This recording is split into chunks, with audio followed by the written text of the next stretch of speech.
অভিষেক বন্দ্যোপাধ্যায় ঠাকুরনগর ঠাকুরবাড়িতে পুজো দিতে আসার আগেই রাজ্য পুলিশের পক্ষ থেকে মুড়ে ফেলা হয়েছে গোটা মন্দির চত্বর, পাশাপাশি কেন্দ্রীয় বাহিনীর পক্ষ থেকে গোটা এলাকা মুড়ে। কারণ শান্তনু ঠাকুর জাহাজ প্রতিমন্ত্রী, তিনির বাড়ি এখানে, তিনি এখানেই থাকেন।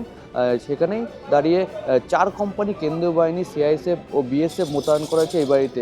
মন্দির চত্বরে যেমনি সিআইএসএফের ছবি ধরা পড়ছে, পাশাপাশি পুরো বাড়ি ঠাকুর বাড়িতে পুরো সিআইএসএফ ও রাজ্য পুলিশের ছয়লাভ। এখন দেখার বিষয় অভিষেক বন্দ্যোপাধ্যায় কখন এসে পুজো দেয়, কোনো অপ্রীতিকর ঘটনা ঘটে কি না বা না ঘটে, কি করে শান্তিপূর্ণভাবে অভিষেক বন্দ্যোপাধ্যায় পুজো দেয়, সেটাই এখন দেখার বিষয়। রাজনৈতিক থেকে এটা বলেনি, অল ইন্ডিয়া মতো মহাসংঘ থেকে সেক্রেটারি তার মুখ দিয়ে এটা বলে গেল, পরেও ক্ষমা চেয়েছে সেটাকে নিয়ে।